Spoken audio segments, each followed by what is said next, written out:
What up, family? What's going on? It's Big Q here in the building with the Sports Coma with Big Q and the guys. And like I said, we got like a little surprise stream, surprise live stream throwing it at your family on this spectacular Tuesday, man. Is it Tuesday? It's Tuesday, right? Yeah, it's Tuesday. See, it's been a kind of early week for me. But anyway, I'd like to thank y'all guys for joining us on the show. And like I always was saying, what's up, Quack? What's good with you, Quack? Like I always like to start the show off, the podcast off. I said, welcome, welcome, welcome. You're now rocking with the Sports Coma with Big Q and the guy. And we have intense, entertaining, educating, and enlightening sport talk from your favorite sports family. I'm Big Q, and this is our live stream number 4 and part of podcast number 378. We just did of course, a lot of our family members out there. If y'all haven't heard, we do our audio podcast. We still do our audio podcast. You can catch them live on Spreaker.com/the Sports Coma. So if you want to hear us, pick us up on Spreaker. You can hear the audio podcast as well. Because after the podcast finalized on Spreaker, they usually shoot it to YouTube, and that's ultimately what goes on. So I'd like to give a shout out to all the family members coming into the building. What's up, Quack? Who that to you, brother? Audit the Fed. Who that? Larry. What's up, Larry? Soldier for God. What's happening, bro? What's good? San Antonio in the building. That's what's up, fam. Okay, Larry, your audio a little sketchy. All right, fellas. Y'all hearing the same thing? My audio's a little sketchy. Can y'all hear me a little bit better? Can y'all hear me? Is everything still coming through? Larry said I sound a little staticky. Am I sounding staticky to y'all fellas, man? All right, let's keep it rolling, fellas. If y'all can hear me. Yes, it's static. Okay. Yeah, static. Yes. Evan says yes too. What's up, Evan? Yeah, bro. Okay. All right. We're having some issues right here. We were trying to go live a few minutes ago, man, and we had some issues. If let me see if I can get some of the family to kind of clear some of these static issues. Every now and again that'll happen to us. You know, we had some issues with it earlier. We were trying to go live stream about an hour ago, and it was giving us issues. So if I stop the live stream, fellas, we're gonna check it out. Give me a few minutes. Let me see what I can find up on it and see what we can do about it, because I don't know why it's doing that right now. Something to close to something. I tell y'all what, fellas, y'all hang by there, and let me see what I can do. Issues. It's all good. Still can understand. All right. Is it that bad, fellas? Hold on here. Let me see if let me get my headset on here. My headset on so I can hear y'all. Let it roll. All right. Okay. All right. A little staticky, but let it roll. We're gonna talk some Saints tonight, man. Like I said, fellas, thank y'all for joining us on the live stream, man. Usually, our live streams happen every Saturday. They're set to go on every Saturday, but but today I wanted to, go over a few things with the family. That was dealing with the Saints. I seen some news items that I wanted to go over with the family. Quack Jones said we be drunk in Louisiana. It's clear to me. Yeah, you're right, Quack. Oh man, good family in the building. Yes, a few topics I wanted to go over with y'all fellas. Of course, on the last live stream we covered the fact that the Saints, was trying to re-up with Mike Williams for $22 million. Yeah, Ben. What's up, Ben? But this was a thing, man, that I wanted to kind of share with you guys a few topics that went over, and I got about maybe 5 or 6 of them, but for the interest of time, I probably just go over about 3 of them with y'all and get y'all thoughts on it. Now, this is one of the things I wanted to talk about. The Hakeem Hicks. Did anybody see the article that was written on Hakeem Hicks? Is an article that was out that was written about Hakeem Hicks. And the fact, and a lot of people probably remember, y'all, a lot of your guys got a Saints brain, as I call it. Y'all can span back in time and kind of pick up who Hakeem Hicks is, the big defensive tackle that we drafted out of Canada.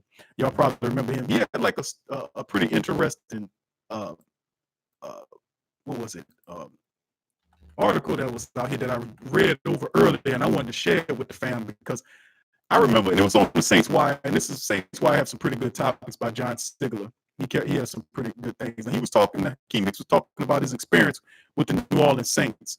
And he was 6'5", 300 something odd pounds. I think Hakeem Hicks was drafted by the Saints. It was in 2012, and I think he was a second round pick. Y'all correct me if I'm wrong on that, but he was a second round pick. The Saints picked him up. They went way up to Canada to get him, and he's 6'5", 332 pounds. And he was talking about in his article. And remember, he got like a real, like a real, I ain't gonna say hatred of the Saints, but something like, it was like you could tell that he was angry and upset about leaving the Saints. Yeah, experience taking them meds, bro. Stay hurt. Yeah, but this is the thing that I liked about Hakeem Hicks, though. He was a monster. You know what I'm saying? At first, when he was with the Saints, he wasn't he wasn't there yet.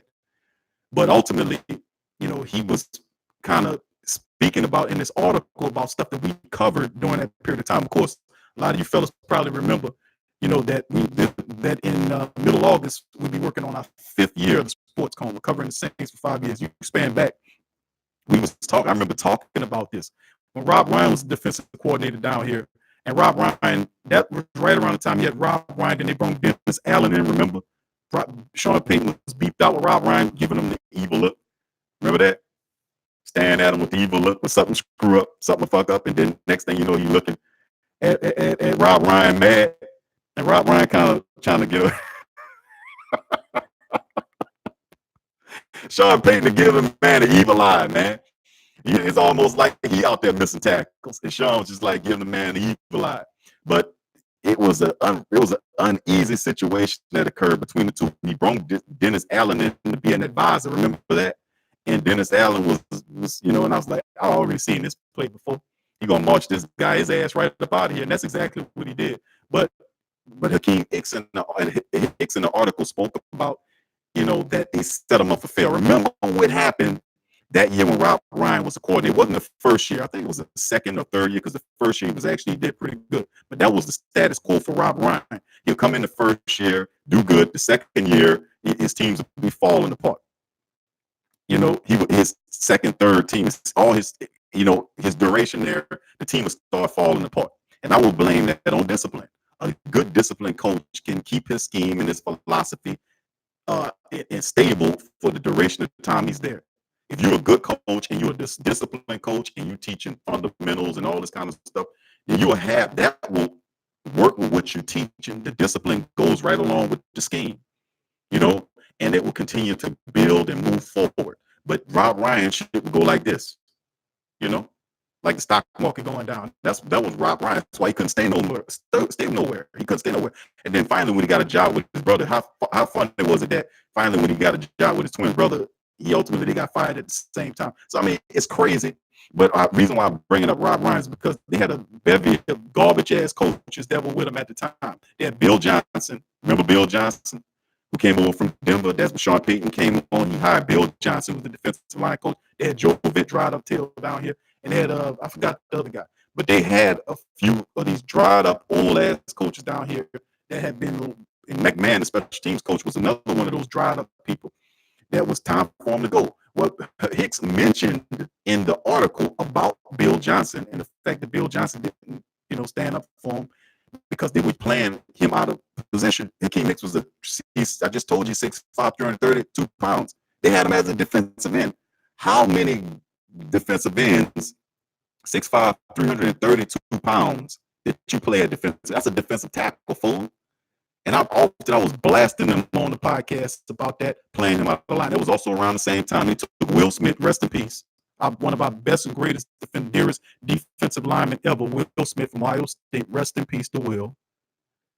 Had him during the end of his career. They converted him to an outside linebacker. You remember that? See, that's what I'm saying to remember. Do y'all remember these things? Do y'all remember these things? Because I got the gift of spanning back 5 to 10, 15, whatever I need to. But remember when they were playing him, Quack says yes.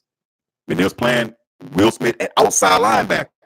And it was like, man, what the hell are they doing? They was trying to get rid of some of these guys, man. They blame it on them, trying to say they couldn't play the scheme. Remember, they drafted Haloi Kakaha around the same time. And Kakaha had 19 sacks from the University of Washington. He was a second round pick the Saints picked up. Remember what happened with him? They converted him they transferred him from a defensive end to a linebacker. The man never played linebacker at any collegiate level, not in high school. He was only good going forward. And Rob Ryan had him playing outside linebacker. I mean, it was absolutely insane. But the reason why I bring up the story, because it's veritas. It's truth. He's still mad about this stuff. And he said, this is what he said, quote, I thought I was going to be a Saint for life. I'm going to play here for 10 years, and they're going to put my name on a banner in the stadium. He was getting better every year. They said that things took a turn for the ugly when he was traded. He was traded in 2015. He said it was a difficult experience, and he was at his absolute lowest point of my life. I didn't know that. I didn't know. That's what I'm saying. This interview, when I was reading the article, it kind of brought back some things about the whole experience dealing with Hakeem Hicks. And he said he sought out leadership. Jonathan Vilma was there at the time, and he was puzzled by the position which the Saints forced on him. It wasn't just Hakeem Hicks. It was, like I said, it was Will Smith. It was Haloi Kakaha when he was there. It was just doing dumb stuff. That's just they didn't know what the hell he was doing. And even the reporters would get into it, and they would make jokes like after the whole deal fell apart. They were saying, yeah, we make jokes that Hakeem Hicks is the biggest pass rusher in the league. You know, he couldn't even pass rush. He wasn't even a pass rusher. It was just stupid. But he said in our defense at the time, this is Hicks talking. They were trying to put him on the edge and be more of a speed rusher. You're trying to make a 6'5", 332-pound defensive lineman who's the nose tackle at best. You're trying to turn him into a damn pass rusher. A pass rusher. This is the mental capacity of some of these guys. Rob Ryan had to have been drunk. He had to have been drunk. Had to be, because nobody that foolish. But he said, this is his words. He said, and be more of a speed rusher as opposed to using leverage and hands and power. That wasn't real. And Jonathan Vilma said that wasn't really his thing. It was frustrating. I'm like, this is silly. I loved when he would bull rush. I would say, just do what you do best. We'll figure it out with the coaches. That's Jonathan Vilma, who was the leader in your defense at the time. Inside linebacker, Jonathan Vilma. Saints Hall of Fame linebacker, Jonathan Vilma, speaking about that. You know, it's just crazy, man. But then he goes on to say this about other players and personnel as well. He said I was asked to do things that I couldn't deliver on. When I stepped on the field, the weakness in my game showed, and it showed brightly. It wasn't where I needed to be. My game there, it wasn't clear. I wasn't supposed to be in that position. He said, and I remember, y'all remember that famous scene when him and Sean Payton were fussing on the sideline, and that ultimately led, that went into his doghouse. When he went to his doghouse, Sean Payton shipped him out, got rid of him. And he said, that doesn't have much eye for the Saints teammates. He didn't have any problem with the teammates, but he's quick to take aim at his ex-coach, Bill Johnson, who I think is a defensive line coach in Denver right now. They can have that sorry son of a, you know what. I had a certain amount of resentment toward him because I felt like if anybody should know my strengths and weaknesses, it should be him. But the man, Bill Johnson, spineless. He should have stood up for Hicks. But of course he didn't. But they marched them all out of that, and I used to say to myself, remember when Cam Jordan and Hakeem Hicks got into it? They were teammates, but Hakeem Hicks wasn't done fairly. And when he played the Saints, he got a real personal thing. But I brought this story up, and I know that he was gone, but I just wanted to bring it to y'all so that you just imagine for a second the type of garbageness now over the period of time that the mistakes that Sean Payton made. In my opinion, there were a few players that Sean Payton shouldn't have got rid of, ever. Number one, he shouldn't have ever got rid of Hakeem Hicks. That was a major mistake because they were playing him out of position. That was foolish. And the other player they should have never got rid of was Malcolm Jenkins. Malcolm Jenkins and Hakeem Hicks should have been Saint players for life. Malcolm Jenkins wasn't even offered a contract that year. And what happened after you got rid of Malcolm Jenkins? You know what trash you got after that? You got Jarius Byrd here. and all of the garbage. And we've been suffering from the safety position for years. We just got a decent safety and Marcus Williams, and Von Bell's been playing pretty consistently over a span of years. But prior to that, after all that, we had Kenny Vaccaro, who was struggling all over the place. That first year that he went down, I remember even Kenny Vaccaro was suffering. And he had that. He was never the same after that third year. Come to think about it, when Kenny Vaccaro was here with the whole Jerry's Bird situation, he had that bomb ass first year. That second year, not so much. And then that third year, he just lost confidence, and it all kind of fell apart for him. Remember, they benched him and then tried to turn him into play him at the nickel position and all. I was like, all that happened, all that madness happened at the same time. But when you play to a player's strength in his position and strength, it's a better situation. It happened with Vaccaro. He's balling out of control in Tennessee right now. And so is Akeem Hicks. So is Malcolm Jenkins.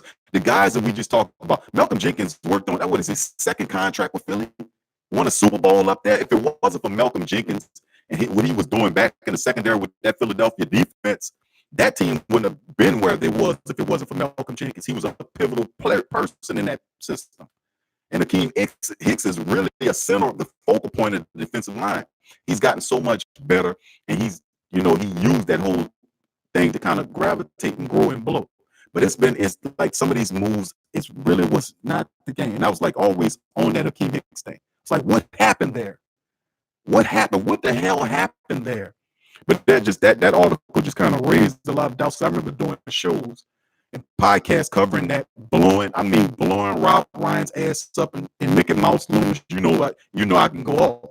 I was going off on him because it was absolutely stupid. But we suffered for a long time from the defensive line position, the interior line. We didn't replace Hicks right away. It took us a while before, we did anything. But, we kind of messed around with guys. Remember Bobby Richardson? Let me pull some names out the hats with these Saints, these great Saints brains in here. Who remember Bobby Richardson? Y'all remember Bobby Richardson? And what's the other fella name? Bobby Richardson. Who was damn good. I like Bobby Richardson. He was excellent. I don't know what the Saints deal was with that man. I don't know what the problem is. But Cassini Dybala was down there. Obum Gawachim, his garbage tail was there. But it just goes to show you guys, what happens. You got some of these fantastic players like Akeem Hicks that could have still been here anchoring that defensive line next to Cam. He could have still been here. You put Sheldon next to him. Imagine if we had Akeem Hicks down here. Wow. We got Malcolm Brown. Don't get me wrong. I'm happy to have him, but if we'd have stayed with, it was just dumb. It was stupid. Same with, it's just crazy. Imagine we kept Malcolm Jenkins back there, man. We would have went through the Jerry's Bird years. We wouldn't have even went through the Brandon Browner years. You get me, fam? Because you could just miss me with all that. Say with Brandon Browner and Jerry's Bird. And all that foolishness, you could bypass them silly clowns. And Brandon Brown was sitting in jail right now for something. Anyway, that was a part of that story, family. Rob Ninkovich. That's right, Jason. What's up, Jason? They said Rob Ninkovich. Yes, Rob Ninkovich was a Saint. He was a Saint. And that was, you know what? Good call, Jason. That's another one that should have never been released. Rob Ninkovich should have been a Saint for life. So did Akeem Hicks, so did Malcolm Jenkins. If y'all can say some few more, because I know it's a few more out there. But Rob Ninkovich, man, if people don't know, remember not Rob Ninkovich, how pivotal he was with those New England Super Bowls and what he was doing up there. Rob Ninkovich was a Saint before he left to go up there and do all that. And he was damn good doing it down here. So, it's just, they messed up on a few things. Was he? Yeah, he was undrafted. Undrafted guy. Yeah. But you hit or miss though. But you have a few of these guys come in. You should know who the players are. Come on. How many y'all guys watch football? What's up, Tramal? What's happening, baby? I'm sorry. I'm talking up a storm here. Crass, what's happening, brother? Welcome to the show, man. I welcome y'all in. Yeah, Jason, what's up to you too, fam? But yeah, man, that's the whole deal, man. With the you got these guys. You're supposed to know who here. Who's who. You're supposed to know who can ball, baby. We're supposed to know who can ball, baby. We're supposed to know, man, Rob Ninkovich can ball, man. Sheesh. Hakeem Hicks could ball, man. Man, Malcolm Jenkins could ball, man.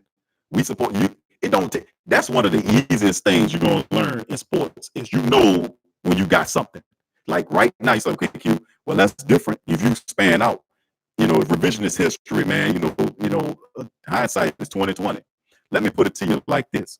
Let's use something right now today on the team right now that you know gonna be a baller. You know he's gonna. Tell me right now, the sports family, who on this team you've seen enough footage right now over the off season, mini camp, OTAs. Y'all guys seen enough of these players. You've seen them all. Name me one player who you know gonna be a player. That's how easy it is to find somebody that know what they do. You know why? Because you can see him out there and name you like this guy's a natural at it. Eli Apple, Traquan, Larry said Traquan. How about this year? I would even go this year and pick a rookie this year. Devine Ezigbo. Jason likes him. Watch the footage on Devine Ezigbo.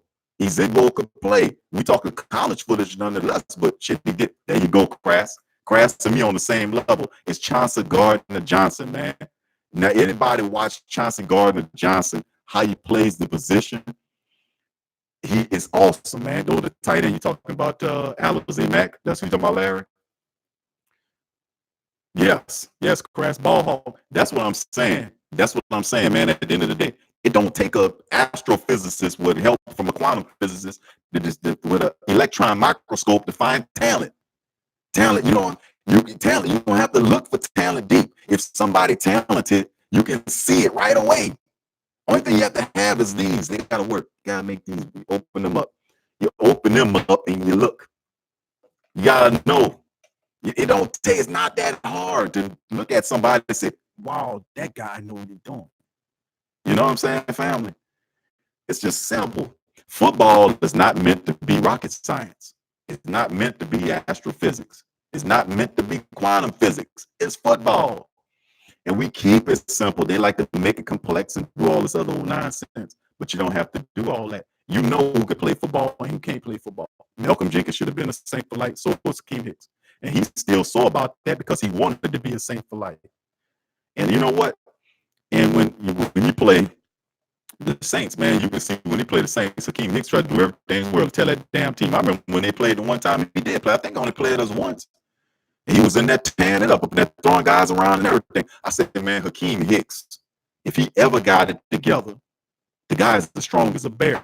And if you as strong as a bear, he's a bear, So it goes both ways. He's a bear and strong as a bear. Big as one, too. Massive. But this is the thing with him. When he plays the Saints, he just is elevated, man. Elevated. Remember him and Cam was talking mess at each other. Him and Cam were the teammates. But Cam's like, you ain't gonna talk about Bill Johnson like that. And Hakeem Hicks like, I'll talk about that. Sorry, son, but you know what? He ain't stand up for me like he stood up for you. He's supposed to be my coach. But it's crazy, man. But I'm glad those years are behind us. But it kind of caught me. That item I read that and I was like, man, I knew it all the time. Because you can see it ain't hard to tell.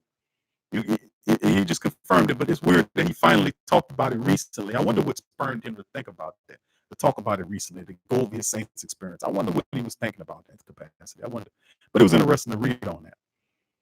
Okay, well, let's look at a few of the comments from the family. What's going on, fam? Crash 4CQ, what are the chances of Granderson making the team? Granderson, man, I think it's pretty good. He has a better chance, I think, of making the team if the people with the handcuffs don't come from him. That's my only. Listen, Carl Granderson got the size. I keep telling you, he reminds me of Junior Gillette. He reminds me of Junior Gillette. His style of play reminds me of Junior Gillette. He's 6'5", about 240, 250 around there. Got good size for pass rusher. The guy can get after it. He's not a pure pass rusher. He's more of a tweener. The guy's like in the center. He could be a balanced guy to do both. If you look at some of his footage from Wyoming, he did a little bit both. He got a motor on him, not a motor like Campbell. Very few people do. But he got a good chance of taking that third position. Matter of fact, I would have to say that he has to be the top guy for that third pass rusher position, that third defensive end. It's got to be Carl Granderson. It got to be. I mean, the rest of those guys, I can't really give you heads or tails on them. I mean, Wes Horton, what is he going to do? 5.5 sacks, and a couple of years ago in backup capacity is actually pretty good. But still in all, I don't know his body will work like that. I've seen footage on him, and I'm not certain. But Carl Granderson, to me, I would have to put him as a top pass rusher behind the top two. I would have to give it to Carl Granderson. The only thing about Carl Granderson that gives me reason for pause is his misconduct, his sexual misconduct issues. But if you trust and believe in the Saints organization, Sean Payton is riding with Jeff Ireland. This is Jeff Ireland's call now about Granderson, which means Jeff Ireland ain't no stupid dude. Jeff Ireland is one of the main reasons why the Saints have all of these great problems dealing with paying all these great talented young players that we have. When you draft well, you're going to end up paying some people. That's a positive byproduct. I guess you could say a negative effect of drafting well. You're going to have to pay them guys in 4 or 5 years when the contracts come due, because you draft things so you can have young talent for cheap early. You build and you win. You make your money. Then on the back end, you solidify the core and sign these young people for multiple years and keep that core intact, keep that talent intact. And drafting well, you got to give it to Jeff Ireland. Since he took over the scouting departments and the draft. Jeff Ireland's done a hell of a job building this defense, man. A hell of a job. Got to give big credit to Jeff Ireland. So a lot of the stuff behind Carl Granderson is tied to Jeff Ireland's research that he did to give him. Because remember, they ain't just signed him. They paid him money. They get like 70 G's or something like that. They put money on Carl Granderson. So they must obviously done some research on the sexual misconduct and believe that they can beat that case. That's my only cause for pause as far as Carl Granderson is concerned. But the brother got the talent, man. He got the talent. And he working with Ryan Nielsen, who helped Cam and all these other defensive linemen ball out of control. That's a blank canvas for that man to tear up some stuff. Jason says McCoy is going to be a beast too. McCoy, yeah. McCoy, you talking about Eric McCoy, the center? Yeah. Oh, no doubt about it. No doubt about it. He's that guy going to champion your offensive line the next 10 seasons, man. That was one of the big. That boy gonna be so good. He gonna make you forget about Max Unger. Watch. He gonna make you forget about Max Unger. He gonna make you forget about Max Unger. He is. And just like Max Unger made you forget about people like LaCharles Bentley and Jeff Fain and Jonathan Goodwin. We had some fantastic centers down here, by the way. But we've been blessed to be able to find guys that make you forget the previous guys. Eric McCoy is going to make you forget about Max Unger. And that's a big, big statement for me to make. But I know what McCoy made up, and I know what he's going to do. He is going to be the perfect center for the next 10 years for New Orleans. He's going to anchor that line. Multiple Pro Bowls, the whole shebang bang. That man's going to he's going to be a champion for the Saints. Crash said Hakeem got coached up in New England and with the Bears, though. That's right, he did. They traded him out there to New England. He got coached up out there. But you ain't really see him take on that ball, that really tough defensive tackle exterior team went to Chicago. They knew exactly what he was, and they put him right in the center of that line, and they've been blowing up ever since. That is where he's at home at, tearing up the center. It takes 2 dudes to guard that man.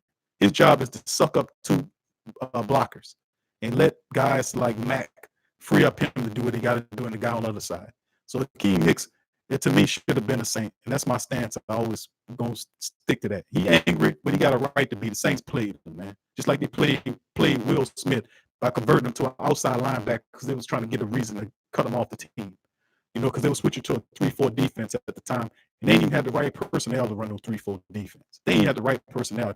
You got to get the personnel. You don't take a guy that been, wheels toward the back end of his career and you're trying to turn Will Smith to an outside linebacker. That's stupid. That's just stupid, man. Come on. That was dumb. Larry says people get caught up in the draft numbers. It's only 32 picks per round. Look at the player mental with talent. Got to be a student of the game. Good call, Larry. Good call. Rounds and all, bro. But look, man, let me tell you something, man. Alvin Kamara. Do y'all remember Alvin Kamara was a 3rd round pick? Y'all remember that? The way the kid balled, and you forget that you think he was a 1st round pick. That you wouldn't have that many people that would pass over Alvin Kamara. Alvin Kamara was a 3rd round pick the year he came out. And I remember that. But it just blowed my mind away to understand how far, that man left and how badly they missed that. How you miss that? How the hell all these scouts making all this money? How y'all people miss Alvin Kamara, man? How the hell y'all missed him? It's absolutely insane. But he was a third round pick. That blew me away. That's another one of the topics too I want to bring before y'all too. It's the fact that we're gonna go over some of the list of players next to get paid in the right thing. That's another topic of discussion I wanted to have with y'all on this quick live stream. Let's keep going over some of the comments from the family. Y'all can if y'all haven't already subscribed, family, I know a lot of y'all already subscribed, but hit the thumbs up buttons for me, hit the notification buttons if you already have. If you're in the chat, you have a comment, let me know where you guys are chatting from. Let me know where you're chatting from tonight. That's a good thing we like to do now on the Sports Coma. We like to know who we touching upon, where our family located at. Artist says, let's see here. Maybe he takes Trey Hendrickson's job. Okay. You talk about Granderson, right, Kras? Artist says not coming through well. Cannot hear you well. Artist say he can't hear me well. I know, Artist, we having issues, man. I don't know, what's going on with the sound. I don't think it's any of our equipment. I think it's YouTube's platform. It might be. And again, we had the same issue before when we did the multi-stream when we did both. When we did Spreaker, we broadcast out to Spreaker, YouTube, and other platforms. And every now and again, it would give us a feedback issue. I don't know what causes that, but I hope if hopefully you can hear me well enough to follow what we're saying. Artist says your mic died. It's static badly. Kevin, what's happening, Kevin? We all hear it too, bro. It's static. Okay. All right, static. He took Rankin's spot. Okay. But can you guys, I know it's kind of staticky, but is it really bad when you can't follow me or listen to what I'm saying? Because the guy's telling me, so they're telling me the only way to fix it is by shutting the live stream down, which I mean, we already got 30-something minutes into it. Is it bad enough where you can't hear me, or what you think? What you think, fellas? Give me some feedback on that. Is the static bad enough for you can't hear me, or you can still follow me? Let me know. Chat, hit the chat up. JC, I can understand you. Okay. Kevin, is it bad enough for you can you still hear me? I know it's not clear, but can you still hear me, Kevin? We can hear you though. Okay, good, bro. Because I mean, my only alternative is they telling me that the only way to fix it is by shutting the stream down and then rebooting it, which I don't really want to do that. But if it got bad enough, then I'll be forced to do it. But if you guys can hear what I'm saying, though, let's just proceed to the best of our ability and let's just excuse it. But let's keep on with some of the comments here. Let's see. He took Rankin's spot in the playoffs. Who are you talking about, Jason? Who took Rankin's spot in the playoffs? Speaking of Canadian football players, don't you like the Canadian D lineman who we have on our roster line? Yeah, Jason. David Onyemata. Onyemata is the guy that the Saints went up there. Okay, thank you, Kevin. Thank you. David Onyemata is the other Canadian defensive lineman that the Saints went on. Right, Onyemata. Thank you, Jason. And yeah, and every time they go to Canada, we come up with Canadian gold. Yep. Every time, yeah, Kras. Every time we go to Canada, we come back with Canadian gold. The first time they went up there, they went and got Akeem Hicks. And I said they made a mistake. If they'd have kept him down here, that'd been big. The second time they went up there, they got David Onyemata. So and he was raw as can be. There was nobody as raw as Onyemata. He was super raw. But look at him now. Pivotal part on the last several years, interior defensive lineman, just an absolute brute, a bull, using technique, as well as his power. At first, it was just straight power, but now he's using technique thanks to Ryan Nielsen and other defensive coaches helping these guys develop their techniques. And then Onyemata turned out to be a pretty good pickup to him for him too. Hopefully, they don't do to Onyemata. I don't think they're gonna do to Onyemata what they did to Hakeem Hicks. Dennis Allen has a pretty good feel on this defense. As before, he was trying to get rid of a lot of Rob Ryan players. Remember Keenan Lewis? Y'all remember Keenan Lewis was one of those Rob Ryan players that Dennis Allen just didn't like him. I remember they just didn't get along. Too bad, man, for Keenan Lewis. A lot of people forgot Keenan Lewis, man. He was a very special cornerback too. He just couldn't stay healthy, man. Couldn't stay healthy. Keenan Lewis. All right, fam, let's move on to our next. Yeah, he was a soldier. That's right. He was pretty bad. And he knew something was going to go on, man. He remember asking for that salary to get that extension. Then when they changed defensive coordinators and they went with Dennis Allen and Keenan Lewis could not get along. They couldn't get along. They tried, and ultimately Dennis Allen won. He got rid of him. And Dennis and Keenan never made it back to the NFL after that. That's another thing about the Saints too. We can start your career, finish your career. You got guys like Fred Thomas, Garbage Ass that was down here for all those years. Yeah, guys like what's the guy that came from Philadelphia? The smallest cornerback in the world. We got that guy. He had some interceptions though. He just was. I don't see how you get that man that much money to come out. I don't know what dope he was smoking back in the day. I forgot the little cornerback name. He came from Indianapolis Colts. Jason David. That's his name. Jason David. Yeah. But that's the whole thing, man, with some of these guys, man. But let me ask y'all this, man. The next other discussion I want to hit y'all with is I want to ask y'all guys a question. Sports Coma live stream question of the day. Surprise starters for week 1. Of course, the camp coming up. I think it's July the 18th. July the 18th is a big camp for the rookies. Then a week later, I think the 25th, the veterans report.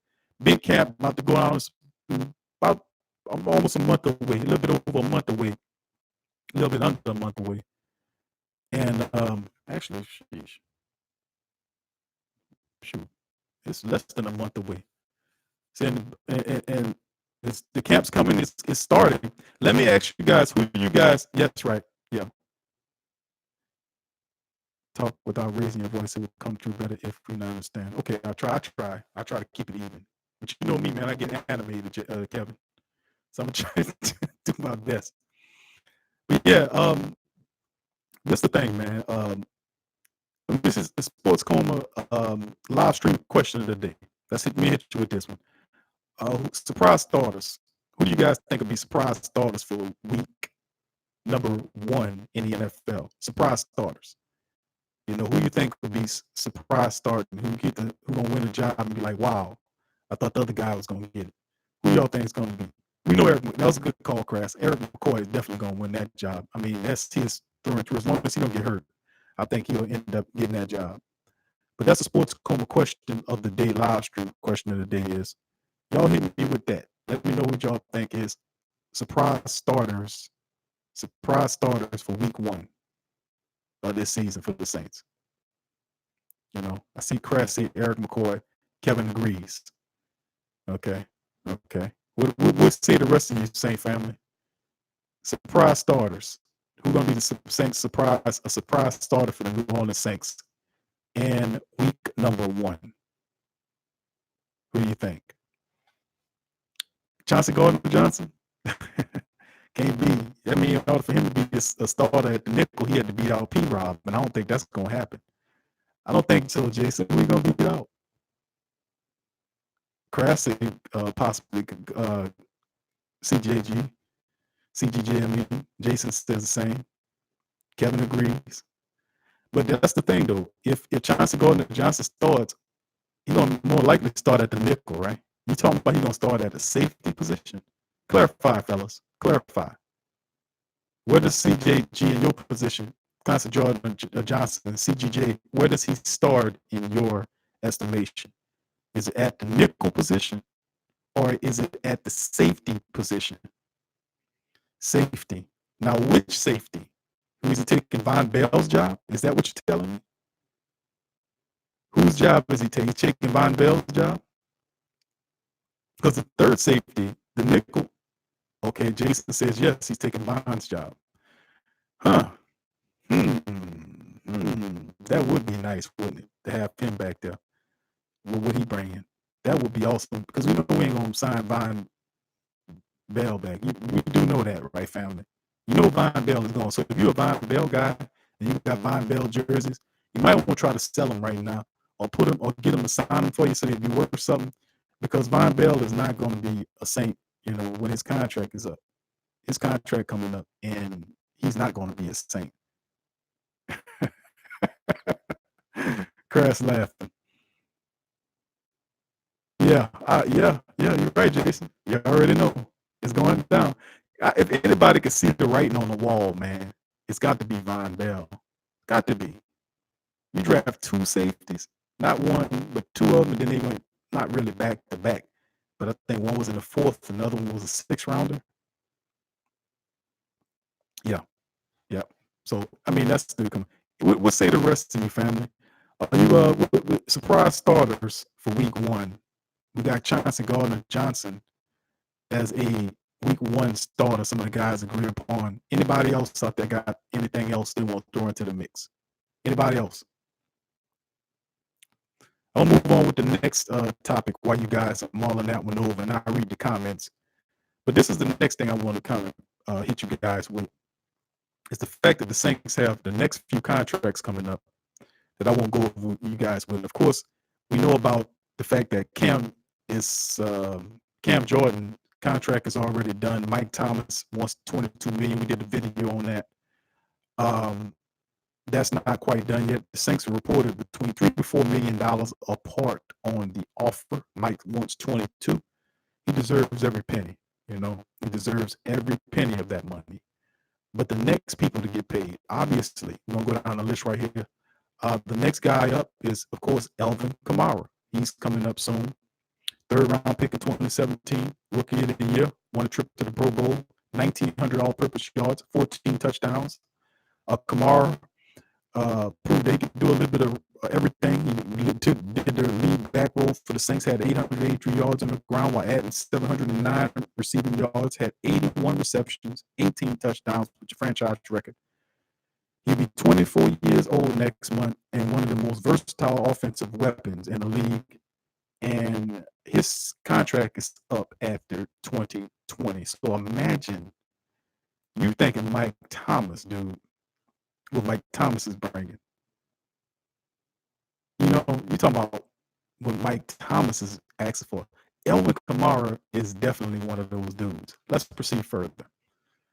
Marshawn Lattimore, we see some of you guys here on the chat mention Marshawn Lattimore taking 11th overall, 2017 instant starter. Guarded the best receivers in the league. Had a Pro Bowl and named NFL Defensive Rookie of the Year. And he's just, you can go down a laundry list of the stats this man did, but he can become a free agent at the conclusion of 2020. But the team does have the control to pick a 5th-year option, which would extend. I wouldn't even go that far. He is next up 2020. So you got, man, this coming really soon. Really soon, family.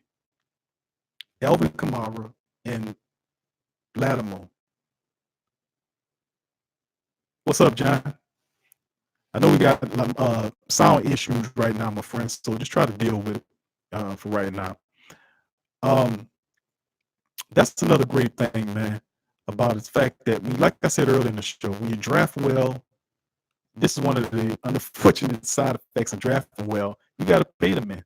You got to pay the guys that helped you get all that money. That helped you deal with all that winning and selling out the dome and all that kind of stuff. You got to pay them, man. Give them the damn money. That's what I said about Mike as well. But another guy, we said Lattimore, we said Alvin Kamara, the next guys on the list to get paid. How about Ryan Ramczyk? 32nd overall pick back in 2017. Instant started his rookie year, missed just one game in 2 years. After opening in 2017 at left tackle to replace injured Teron Armstead, Ryan Ramczyk moved to right tackle after starter Zach Strief was hurt. That was another dude. And he went on to make the rookie team, all NFL rookie team. He made a Pro Bowl. He played at a Pro Bowl level ever since and considered one of the top offensive linemen in the league, considered a devastating run blocker and an excellent pass protector. And he also could be a free agent in 2020 if the team does not pick his fifth-year option. Now, he's only 25 years old and another terrific player on the Saints team that you got to look at when it comes in terms of this talent. I've just named you guys three players, three of them that the Saints can't do without. Three talented players. I just named Kamara, the all-purpose back, Elvin Kamara. He's been listed everything since he's been here. You got Latimer with a cornerback guarding all your best people and basically shut down everything on his side of the field. Ryan Ramczyk. These are Pro Bowl level players. Three of them. And by 2020, if they don't get the options on these men, they're going into their fifth year on a cheap deal. The Saints have a lot of work to do. They have a lot of work to do. Those are three really pivotal players. That's the young core. If I keep going, there's Sheldon Rankins behind those guys. 12th overall pick in 2016. Really took a couple of years before Sheldon got going. But then the last 2 years, he really reached another level. And you can add that to the fact that he worked harder. You got the, like I like to throw Ryan Nielsen, the defensive line coach, and credit in there. You also have the fact that he played with talented defensive ends like Nick Fairley and Big Tony, who was here a couple of years ago, playing with those veteran guys that give, you can pick these guys' brains and get better when you're in there. And I think Sheldon Rankins is his best version. Now, his contract is due to expire after the 2020 season. So, so that's four players. Let's go 5 deep. Now, this is not a drafted player, but Larry Warford, that's the person that Sean Payton made the weird little comment that he has ass and mass. I don't know what that got to do with anything, Sean. What kind of weird you said that? That always stuck with me about Sean Payton. Why would he say the man got ass and mass? What kind of stuff is that? You're a football coach. Why you would? Anyway. But he was an undrafted free agent addition in 2017. Come over from Detroit. He wasn't that good. Like, he was good in Detroit, but he went to another level in New Orleans. And he's setting that right guard spot right next to Ryan Ramczyk, and them two just were absolutely a beautiful complement of each other. Just it was solidifying the right side of the field. Now, he's been to the Pro Bowl, reached the Pro Bowl. He played really well. He's 28 years old, so he's still very young. He's set to become an unrestricted free agent at the end of the 2020 season. So another pivotal player, another pivotal aspect of the Saints team. Listen, fellas, I'm going down the laundry list. We talk about players that the Saints need to go after. But this is the first time in a while that we actually went down the list. And I'm gonna do another show again with the sound better. We're gonna get these mic issues done, and we're gonna approach this subject again. We're gonna approach it again. I'm gonna turn on the phone line so you guys can call in and comment on it during the next show. But this is some of the things that the Saints need to focus on, because this is for real. The guys that I just named, you can't win without them guys. You don't have a Super Bowl team without 5 of the guys I just put up there. You might be able to make it without Larry Warford. But I just told you about Elvin Kamara. You can't get that without him. You can't get that without Latimer. Then I just mentioned Sheldon Rankins. Then I just mentioned to you Ryan Ramczyk. Those are the 4. That's 4 critical and vital pieces of your team that you cannot do without. If you're serious about winning the Super Bowl. And those men contracts are up in 2020. They got some of them got draft options on, like young player options that they can extend to the following year, but you don't want to do that. Don't play that game.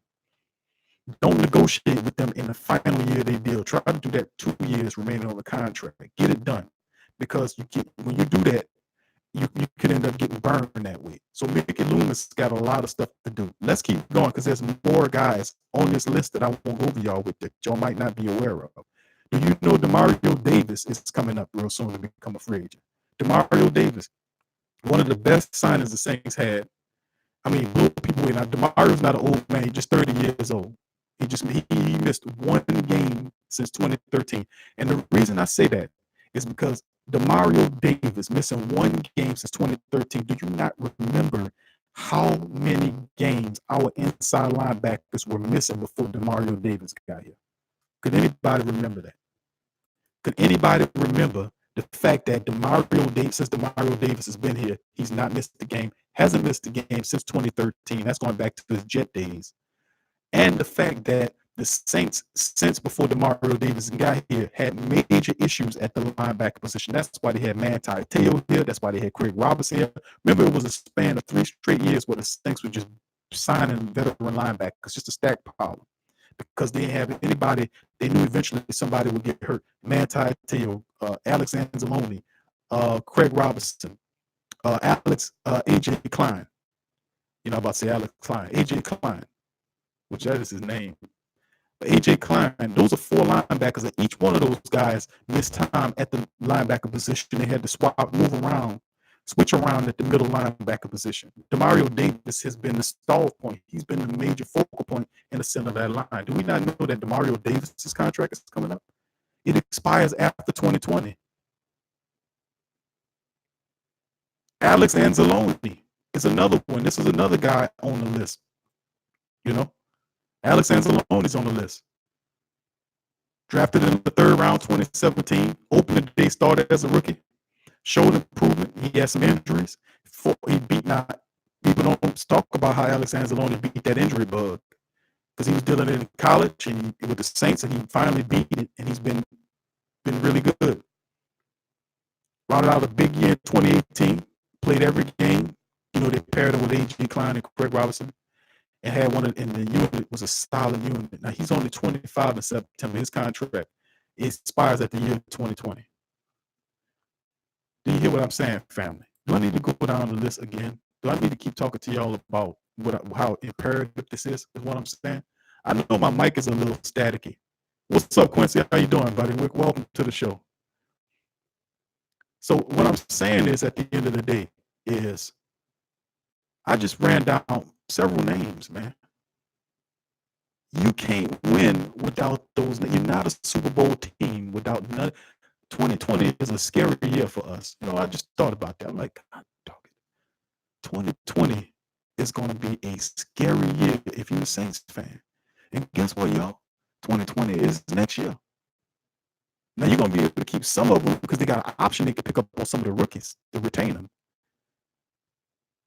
What up, Sean? Welcome to the show, baby.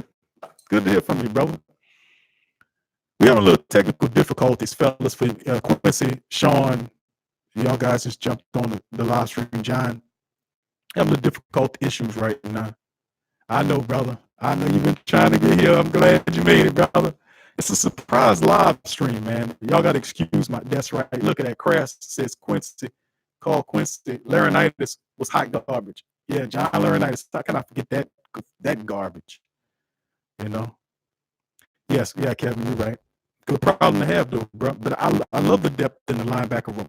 But this is the thing, man. You know, not so much talk about the depth.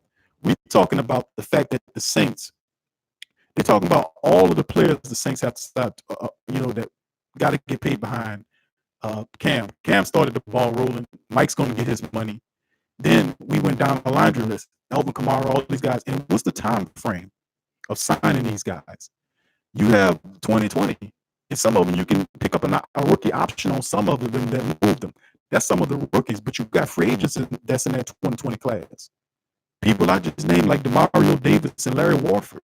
Those are pivotal parts of your team. Without Demario Davis, you don't have much. I mean, listen, man. Do people really understand how good Demario Davis is? I had to keep saying this since Demario Davis been here. Do we not understand how great Demario Davis is?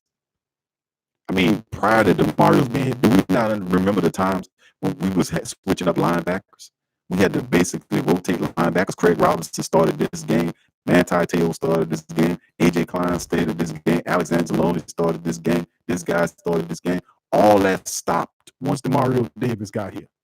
Demario Davis got here, and it all stopped. Not only did he play every game as a Saint, but he was important in every game as a Saint. Demario Davis led damn near every time he played in the game, he led the team. He was either number one or number two in tackles. He plays sideline to sideline. He gets people lined up correctly. He is the mainstay, the focal point, the he is the center of the defense, the brains of the defense, as you will. Now we talk about Cam being the leadership in the heart, but Mario Davis, man, he goes from sideline to sideline, covers tight ends, goes after running backs, drops into he never do we not realize that Mario Davis never leaves the field? Do we not understand how much of an accomplishment Demario Davis played every game in the last 2 seasons that he's been here? And that he is a free agent in 2020. Do we not understand that? Sean gets it. Sean says that it is scary because we spend too much. If we spend too much, we're going to lose out. Got to develop young talent and make sensible free agent moves. Be hard to do, Sean. You're making a great point. But remember, there was a period of time a couple seasons ago when the Saints had a draft and they got rid of most of the draft. We had guys like the little running back from Louisiana Tech, whose name escapes me right now, who they let get stolen off the practice roster. He was a draft pick out of Law Tech that could have helped. The little Sproles type back. I can't remember the man's name, man. So many things going on. But it's also that and the fact that you had those safeties that both were, the defensive backs that we drafted, those could have been helpful.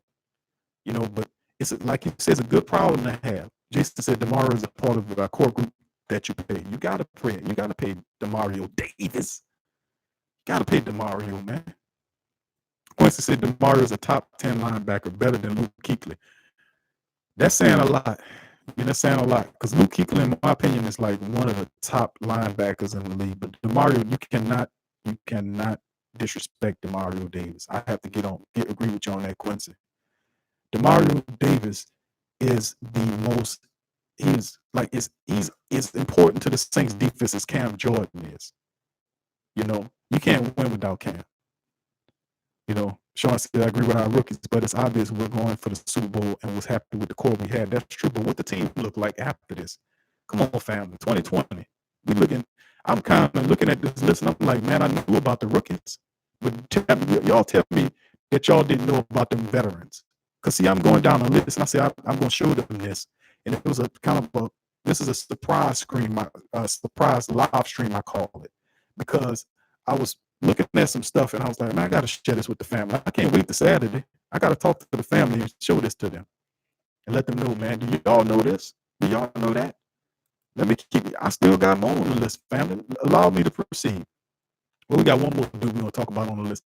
We talked about Alexander Long and the fact that his deal is up in 2020. And then, of course, it's Teddy Bridgewater, who has the 1-year deal at $17 million that he was paid. He only had a 1-year deal. I wish Mickey Loomis would have got like maybe a 1-year deal with a team option or something. It would have been too much to ask for to kind of secure his services with an option. Not a player option, but a team option on a 1-year deal with an option for a second year. Wouldn't have been too hard at the reduced price. Like I give you 17 this year, and then next year with an option we give 14 or 15, and then we give you a bonus, a signing bonus of this amount of money. I just thinking, food for thought. But anyway, that's a breakdown of the list. Now allow me to go back over the list, and I'm just going to name the names, and I'm going to tell y'all again. Next big contracts to come down the line for the Saints: Alvin Kamara, the all-purpose, does it all back. You can't win without Alvin Kamara. Number 2, Marshawn Lattimore, top cornerback, shut down. He on an island by himself, shutting down the main people. Can't win without Lattimore. Ryan Ramczyk, Mr. Everything since Ramczyk came here, man. Ramczyk has been a starter. He missed one game as a starter since he's been here. Played at an all-pro level, and he's going to be in a couple years the best offensive lineman the Saints have, not named Eric McCoy. That's 3. Sheldon Rankins. His deal is coming up due. Sheldon Rankins dominated last year. Prior to that, you can see him building up to a dominated season. Coming off that injury, he's still going to be special. Don't get it twisted. It ain't all about. He got more than just speed in this game. He might lose a little speed, but he got strength. He's intelligent. He has technique. Sheldon Rankins is a guy you got to look at. That's 4. Larry Warford, the free agent that the Saints brought in for Detroit. He attended 2 Pro Bowls since he's been in the New Orleans uniform. Since he's lined up on that right guard position, he's manned that spot. He's been a natural ever since. He making people forget about guys like Jari Evans over there sitting on that side. That's Larry Walford. That's 5. Demario Davis, his contract is due after this year. You don't have a defense if it wasn't for Demario Davis. And if Demario Davis wasn't there, you would be playing linebacker by committee like you were doing before he got here. Demario Davis solidified the position, and he brought. And I knew he would, because when the Saints brought him in here, they kept saying we need somebody with longevity and availability that's going to be there. And Demario Davis does it all. He's always on the field, never leaves the field. Alex Anzalone is another dude that the Saints have gotten now. Alex Anzalone really stepping into his own right. 2020, he's up. And then, of course, Teddy Bridgewater, who's supposed to be the heir apparent to Drew Brees. So this is the list, the 2020 list. And most of those guys on that team, can you pay everybody? Can you? You know? Only thing I can say is you better have some fire drafts coming up real soon. And the Saints have been trading a lot of their talent, Jason. Thank you, Crass. Boston Scott. See, that's what I'm saying, man. You got to know how to. That's why the Saints always do their best to go undrafted in draft. NFL draft and undrafted guys. Know why? Because that's a cheap source of talent. You can get away for about 3 or 4 years. It just so happens the Saints come across a very unique situation because their last several drafts have been so fire that they now are going to have to pay those guys to retain them or replace them with even better talent, if that's possible. So that's the thing that we're looking at. 2020 is pivotal. And remember this as well, family, is the fact that if you have other aspects to consider here. You got to consider the fact that Tampa Bay, Carolina, and Atlanta are also have younger quarterbacks that are veteran quarterbacks. Cam Newton, sooner or later, he's going to get it right. Cam Newton, if he can stop, he's kind of weird in a way. You see, y'all see how we can't. What's up with them? What is he wearing? What is all that? What is it? What's up with Cam Newton with all these old weird hats and scarves around his neck and all this? What is all that? I thought he grew up in Alabama. What is all that? What's going on there? He a hippie or something? Like hippie or something? What is all that? Anyway, you got Matt Ryan, who I don't like the red and black team as much as the next man, but you got to respect talent. Matt Ryan is a very talented quarterback, and I respect the hell out of Matt Ryan. I'm gonna just be honest with you. I respect the hell out. We beat Matt Ryan's ass back there many times, sack him, beat him up, knock him down, and Matt Ryan gets up and keeps going. You got to respect Matt Ryan, man. You got to. But you got Matt Ryan. Finally, he's smart. He's sooner or later gonna figure it out. You got Cam Newton with his weirdness. I don't know. And Jameis Winston is half crazy. But I mean, but still in all, with Tampa Bay, look at the draft they had. They got the guy, our guy Bush from LSU. So you just compiling talent. He ain't gonna suck for long at the bottom of the totem pole. You know what I'm saying? Sooner or later, you're gonna get it right. You hear me? So I'm concerned about 2020 because we up here. And everybody know that the Saints are the champions right now. 2 consecutive years the Saints have won the NFC South. We the champions for the last consecutive years. And chances are, I know for a fact we're going to win it for a 3rd consecutive time. So if that's indeed the case, then what are we going to look like once all of this goes down here? You got all those guys that I mentioned. Demario Davis you basically got Demario Davis on a cheap contract. If you look at it, Demario's contract, you got him on a steal basically. Next time around, it won't be no steal. You're gonna have to pay Demario Davis. Yes, right, yes, sir, Crass. Yes, sir. It's gonna be competitive because everybody gunning. Like I said in the last podcast, they're gunning for this guy right here. Look, him. They're coming for them guys. Black and gold, baby. That's why I said we manned up, we armed up, we ready to ball. And we got to remember that. And Mickey Loomis got to stay out the spotlight and get back there and start making some stuff happen. He need to get up off his ass. And I can applaud him for getting Cam straight and trying to get Mike together. Because let me tell you something. He has a lot of work to do between now and next year. He needs to just working and talking to anybody he possibly can and get them deals done. Especially with come on. Demario Davis, Larry Warford. Some people say you could let Warford walk. We could. We could let walk. Out of all those guys, I would say if somebody you had to let walk, I guess it would be Larry Warford, because Larry Warford don't want a big old contract. Coming off a couple of Pro Bowls with the Saints, he don't command a lot of money. So it's very well that the Saints could have possibly be saying, okay, it would have been cheaper. Now let me go back to the point. Let me go back to the point. Who was it? Jason. Jason said it. Pay Andrews Pete. That's right, Jay. That's right. But this is the thing, man. With Andrews Pete, would it be more sensible to pay Andrews Pete than it would to pay Larry Warford? Remember, Larry Warford's contract is up in 2020, and you looking at Andrews Pete too. Now, Pete's not on that list, but he coming due too. What would be cheaper? I said it'd be cheaper to probably pay Andrews Pete than it would to pay Warford, because at least Warford can. I mean, Pete could play multiple positions. He could play both tackle positions, both guard positions. You know, I'm just being honest with you. Warford might be priced out of the Saints range because the Saints want to keep their young veterans. You're looking at Lattimore's going to have a nice contract. Kamara, how many nice contracts could you have on one team? What, 4 or 5 of them? Then the rest of them going to get whatever. So it could be very well, if we don't play it right, if we don't play this right and sign the right people, we can drop something in the rankings to chase the Super Bowl next year.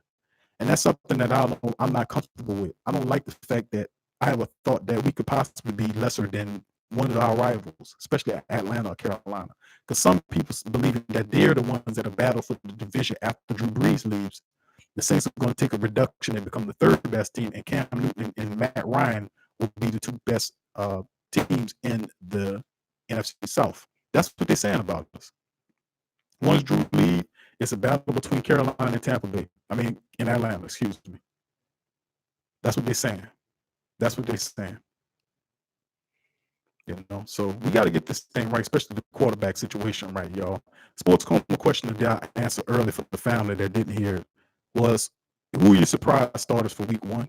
Who you guys think ultimately end up a starter in week 1? We had a couple of guys throughout. Chauncey Gardner-Johnson beating out Von Bell for a starting position. Are there any other starters that you guys think will not get their jobs? They'll lose out. We know Eric McCoy will start. Also, Eric McCoy was a guy that we know would start as well. So, anybody else got out any other thoughts out there on surprise starters? Anybody else? So, but yeah, let's go over some of the list there. Quincy says, if Xigbo proves me correct, we will not keep Murray past his contract. That would actually be pretty good. You know, I like that idea, Quincy, and I'm gonna tell you why. Because Latavius Murray has a nice size contract. Not breaking the bank, but it's still a lot of money they're paying him for a second string back.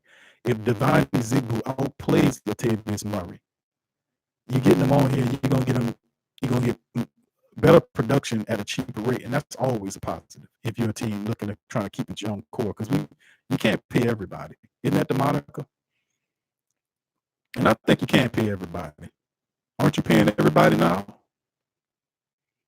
You tell me they got Saints players playing for free? What kind of stupidness we be buying into, family? Huh? I know fixing. Yeah, we have a little static issues, brothers.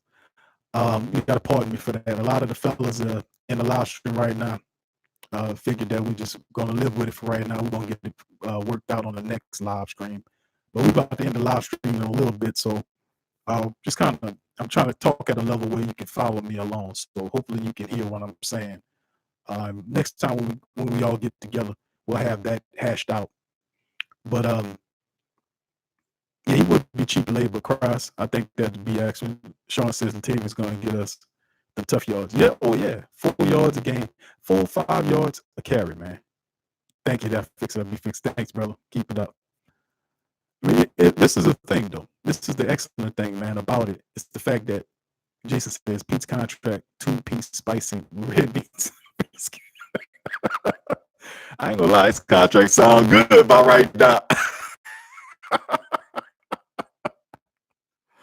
Hey, man, Let me put it to you like this, man. Let me put it to you like this. I mean, listen, man. You heard that stupidness. You heard that, we get some of that stupid stuff, but we don't be, we let it go in one ear out the other, and we just, we hit it, we like, it registered, then it don't register. You know what I mean? Like somebody saying, you can't play everybody. You can't pay everybody. You can't pay everybody. Like, I hear that stuff a lot. Uh, Family bucket. Sure, going to KFC over here. But listen, man, all I can say is at the end of the day, man, is that you have to understand is that they pay everybody. I mean, come on. You think paying Cam $70 million will hurt the Saints? You know how rich that organization is? The only people that got caps is the players. They don't have the owner's cap. The owners don't have a cap, only the players. And most of the time, the owners have other teams that they own that they get revenue from. Hmm? Do you follow me? There's no such thing as an owner cap, just a player cap. They can pay everybody if they want to. They really can. They can. And the key pieces of your team, you pay. You got to play DeMario, and you can't pay the rest of these guys if you really want to. But they only pick 5 or 6 guys they're gonna pay, and then the rest of the guys they're gonna go the draft route, or undrafted route. And they're gonna see talent in it. But we already know the guys they're gonna sign. Kamara, obviously, Lattimore, obviously. But my thing is the quarterback issue. We talked about this on the previous live stream. If y'all ain't here, go over and listen to it, family. When y'all get done here. For 2 hours, I think almost 3 hours, we talked about it. The Drew Brees situation. A lot of people in the draft, in the live stream. Then Jason Crass, a lot of people were in the previous live stream show where we talked about that, about Drew Brees' situation. Where would we go? Where the hell do we go once Drew retires? When is he going to retire? Isn't that something you want to deal with? You got 20. That's another thing. You know what, family? Y'all remember that list I just went over? Remember that big ass list I just went over? All those Saints people I told you that the contracts coming up during 2020. A few of them have options. Did I not mention to y'all that Drew Brees' contract is up? And he should be at the top of the list. Did I not mention that? Did I not mention that? Did I not say Drew Brees, the most important person on your team? Contract is up next year.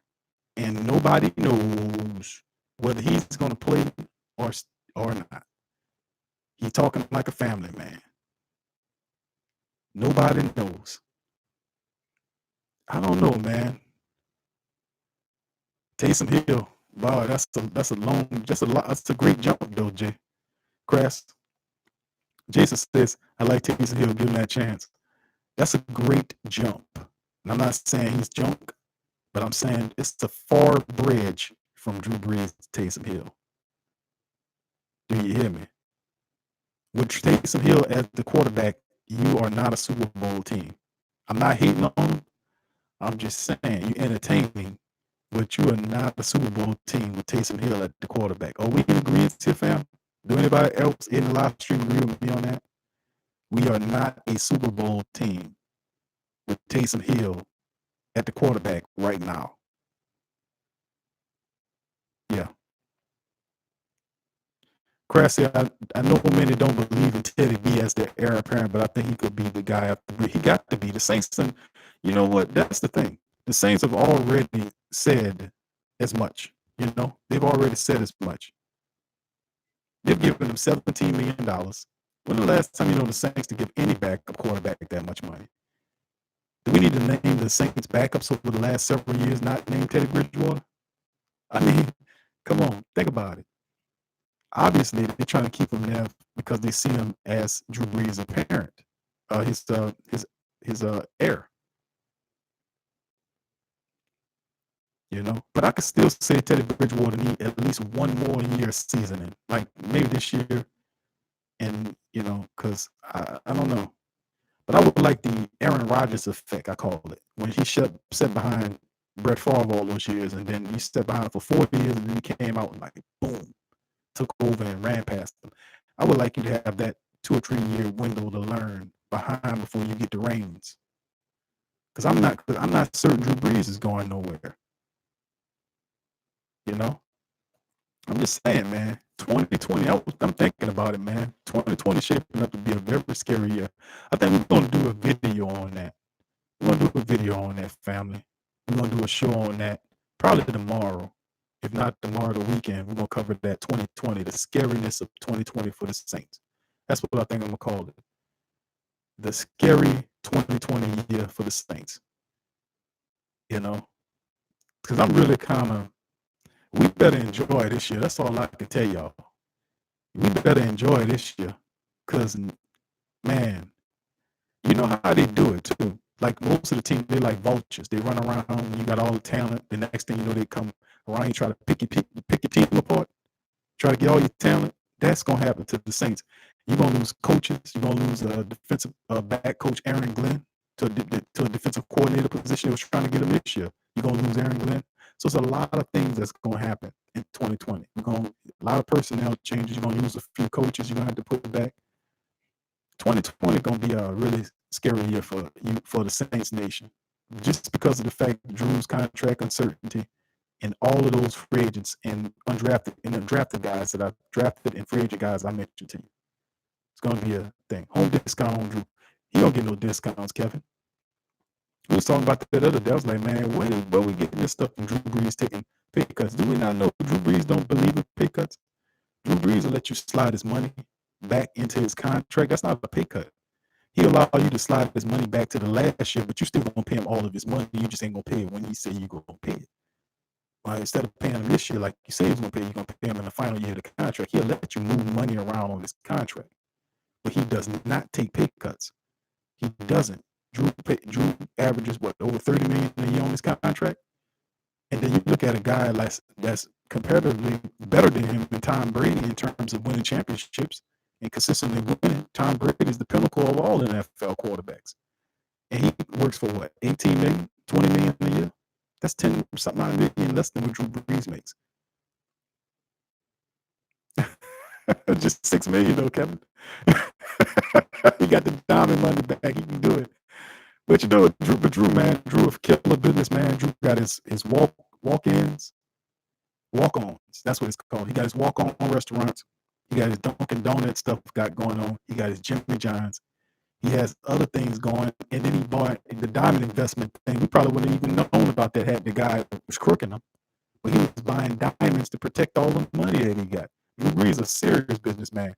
And if y'all guys remember several seasons ago, he even sued his own mama. His mama was out in Texas using his name illegally, and Drew sued her for that. Go back and research that. I think the woman passed away not too long ago, but Drew and his mama, they must didn't have a good relationship. But he sued his mama. I remember that. He did that. He also sued that clown Kevin Hauser that was involved in those scams with the movie tax credit scam that was going on. He sued him too. He said, Drew will sue your ass in a second. But that's what I'm saying. And the thing is, we need to find out exactly what his stance is. Or what is he going to be the family man, or do we need to go after some draft picks here? Do we need to draft somebody? But the chances are that Bridgewater is the guy. You don't pay somebody $17 million a year just to sit behind somebody. And occasionally, every now and again, he's going to come in and throw a fake pass for you while Drew Brees lined up at the wide receiver. You know, $17 million is a lot of money to pay somebody just to stay on your team. That's basically what they're doing with Teddy Bridgewater. So if anybody asks me what's going to go on with it, I got to say what I see right now. And right now, I see Drew Brees could possibly be gone, and Teddy Bridgewater could be the guy to step up. That's what it looks like to me. You don't pay somebody $17 million to sit behind, to be a backup quarterback to hold. They're basically paying them money just to sit there and wait until Drew gets out the way, then you get the job. That's what it is. Because he had a better contract offer from Miami. Miami offered more money in more years and told him he had a starting job. He said no to be a backup for $17 million. You know what I call that? A smart man. Smart man. Okay, let's read some comments here, family. Sean said, I think we got to see how he do. He's still amazing, but that arm strength is suspect. I think we sign him. Yeah. But see, I would want to sign Drew Brees to a multiple-year deal. That way, I would know, I won't have to approach this situation every year. Let's just get it out the way. Let's sign him to a 2 or 3 year deal and just get it done. Make it official. This will be signed to a 2 or 3 year and say this is Drew Brees' last contract and put finality into it. say, okay, we're gonna sign Drew Brees to a 3-year deal. Then after this, we over with. That gives you enough time to find the right quarterback, whether it's Teddy Bridgewater or not, or even draft the guy. You're gonna get a first round draft pick or two. You can move up and take a selection. You know, but yeah, Kevin's right. Teddy is the guy. You paying him $17 million. He's got to be the guy. Now, whether he's the guy next year or the guy after Drew, the other Saints giving us, just take what they're giving us. The Saints might be answering this question for us by signing Teddy Bridgewater to $17 million. He's right there. He's sitting there, right? And he's waiting for Drew to get out the way. The Saints haven't given Drew a extension. You know, they haven't given him an extension. They're not talking. They probably officially they have not talked. I know they're talking in the building. You got to. You see them every day. But officially, they're not releasing anything about an extension, which leads us to believe that you got Teddy Bridgewater with $17 million. Drew Brees with nothing being offered could mean that this could be Drew Brees' year, win, lose, and draw. We're gonna go with Teddy Bridgewater. But then again, it could mean that it really is not a commitment to Teddy Bridgewater if you think about it, because it's a $17 million this year and nothing next year. So he falls off the books. There's no options on Teddy Bridgewater after this year. He leaves just like any other free agent. And the Saints could just be testing to see if he is the right, just a very expensive tryout period. Because if Drew goes, Teddy got to re-up again. You know? So is it really? You see what I'm saying? The Saints is kind of, they're not tipping their hats. If anybody, they're playing with a straight poker face in New Orleans right now, man. Because both of those quarterbacks are free agents after this year over with. That's the only reality we're dealing with right here. Everything else is merely hyperbole. Sean says, let's see here, different kind of quarterback, no doubt. Taysom ain't that dude. If he was, you'd never see him playing on special teams. Good point, Crass. Yeah, what future quarterback, you got him running out there head first into special teams people? That's a great point. I wouldn't make Joe Montana run out there and run into nobody on special teams. I'm just saying. And Taysom, he probably created enough to handle it. Kevin says home discount on Drew. He got his dime money. He can afford to give us a discount. Drew don't get nobody no discounts, bro. Jason says Saints draft for QB next year with their first pick. Sean says, in the end, NFL's a business. We all love Breeze, but we've done seeing loyalty in professional sports. Can't blame them. Good point, Sean. Great point. Great point. All right. What's up, Gary? Welcome to the discussion, buddy. Kevin says Teddy is the guy. Sean said, I'm telling y'all, they're waiting to see what Breeze gonna do this year. Teddy ain't there for nothing. No, he ain't there for nothing. $17 million, I would say that's not nothing. Because the Saints don't pay nobody $17 million, the least of all a backup quarterback. So, but then again, you gotta look at it. Breeze is not offered anything. It's still early on, and they could come around and be talking to Drew and say, Drew, let's lock you down to a 3-year deal. The way I would do it was, I would try to, if Drew wanted to stay multiple years, I would sign to a multiple year contract and then say this would be his last contract. I mean, seriously, come on. I don't want to play after 42 years old. I don't care who he is. But at the end of the day, you got to be able to give yourself enough opportunity to find the right quarterback. Because you remember, when in 2 years, you got Matt Ryan, them dudes ain't old. Cam Newton, them dudes ain't old. James Winston, if he's going to be there, whatever. But I'm just saying, those are younger, very young quarterbacks, but they reaching their primes. I think Atlanta's quarterback, Matty Ice, like what, in his mid-30s, 33, 34, 35, somewhere in there. They're not old. They're not older quarterbacks. They're in their prime right now. And I know Cam is like in his late 20s or something like that. But James Winston's is like 26 or something like that. But that's what I'm saying. At the end of the day, you don't be in a position where you don't have a quarterback. And all they still on Teddy Bridgewater is he totally over that issue that happened to him. That's what I'm asking you, Sean. I think Teddy Bridgewater hired you to be his representative tonight. So I want to ask you that. And then of course y'all the family members can chime in on it too. Is what do you guys think about that, Teddy Bridgewater? The fact that you think that he's over his injury psychologically speaking? You see what I'm saying? Because if you go back and watch the footage from Minnesota, because I did that, and then I watched his footage with the Saints, it looked different. He looked a little timid back there. You see what I'm saying? So I don't know if he over that psychologically speaking, is what I'm saying. And maybe the Saints only gave him, because the Saints could have offered him 17 million in multiple years. Why are they stopping at 1 year? If he was, see, we're getting down to the meat and potatoes right now. This is the real stuff. If Drew Brees, if Drew Brees was gonna play Teddy Bridgewater was going to be the Saints quarterback of the future, why just offer him a 1 year deal worth 17 million? Why not give him a multiple year deal? Unless you're not sure. Unless you're not sure, why would you give him 1 year? Remember, Miami was offering him multiple years. Why the Saints ain't offered him the same type of deal? Why they ain't give him a multiple year deal? Huh? Think about that. If he's supposed to be the heir apparent to Drew Brees, why the Saints just gave him a 1 year deal behind Drew? So when Drew becomes a free agent, Teddy becomes a free agent too. Why would you do it like that? I know you probably would let the market dictate what the prices would be for Teddy Bridgewater. That worked this year, but next year it could be astronomical. So,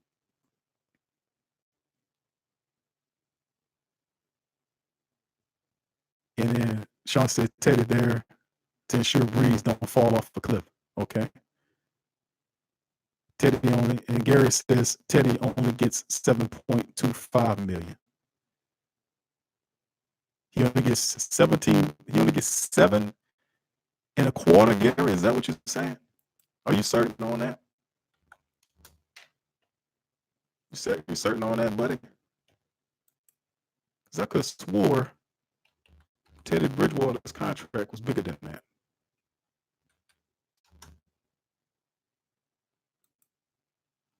Gary says, hold on here. Gary says yes. He says Teddy gets 7.25 mil. I didn't, hold on here. Where are you getting that from, Gary? Over the cap? You're getting that from over the cap, aren't you?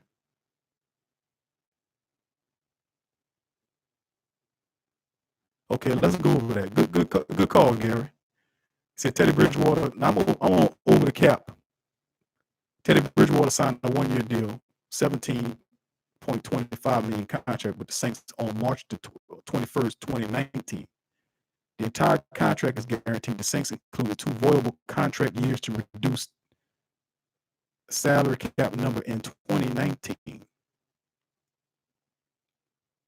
Okay, according to over the cap's numbers, they're saying it's 17.25.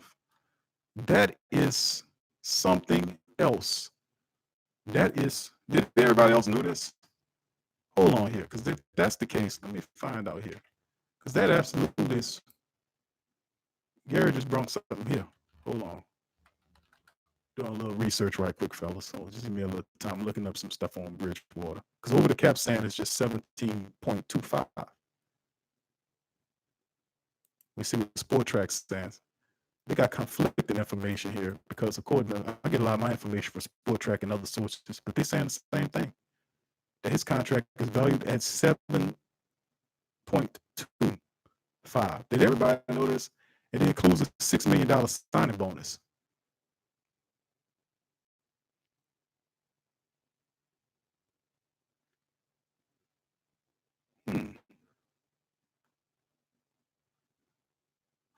Hold on here.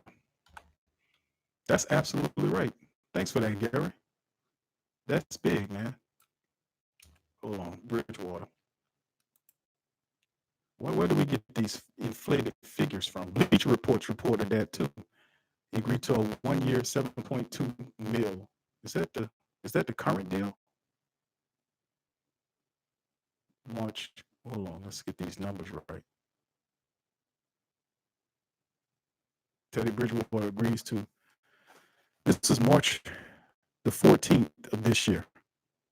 This is from the Saints Wire, which is quoting information from Adam Schefter and NFLnetwork.com.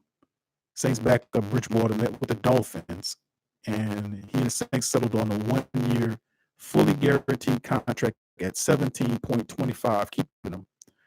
And he reported incentives that will raise it up to 12.5. Yep. You're right. $12.5 million with incentives. That's right, Gary. Appreciate that, man. Hold on here. Trying to figure out where we got that inflated number from. That's my thing. Where did that inflated 19? I've seen that before. I've read that in several articles covering Teddy Bridgewater's contract. Let's see. Because I know Miami. Let's look at the Miami Dolphins offer for Teddy Bridgewater. What did they offer for him? 12.5 max. So it's not 17, it's 12.5. Where did I get that number from? Oh, well. That's interesting, man. Teddy Bridgewater, 17 in the quarter. I appreciate Gary throwing that out there. Thank you once again for that, Gary. That's good information, bro. I don't know where I got that inflated 19 million number from. I can almost certainly remember I read several articles, and I have a pretty decent memory that it was double-digit numbers, but perhaps, I don't know. 12.5 million is the max on that Teddy Bridgewater, but his cap number was 7.25. That's not bad. Still more than what Saints will offer for a backup. But they had voidable years of over the cap said that he had 2 voidable years in the contract, which is not surprising because that's what Sean Payton did. He did that with AJ Klein's contract, put a bunch of voidable years in it, what they call zombie years, in the back end of the contract to eat up the annual money, year money with fake years and dummy years. I don't even know if that's legal, but you get away with it. And Mickey Mouse Loomis is a genius with those things. Yeah, Sportrack has 7.5 as well. Yeah, Crash. Yes, it's that, man. I don't know where I got that 19 million inflated number from. It's the most on his contract is what, 12.5 or 12.6. That's weird, man. I'm usually pretty good. You know, remembering stuff. That one, 17 million. I said that's. I don't know. I don't know. I appreciate y'all guys getting straight on that, man. I appreciate y'all. Crash says, Q, what wide receiver not named Thomas or again has a breakout season? I'm going with Rashard Matthews. Not named Thomas or again. Yeah, Matthews is a really good pick. A lot of people don't believe that Rashard Matthews makes the team, believe it or not.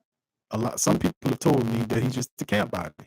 I've had people get on here and comment on the videos and say that he's a camp body. Believe it or not, they said the man is a freaking camp body. You know, so but Rashard Matthews is a good call.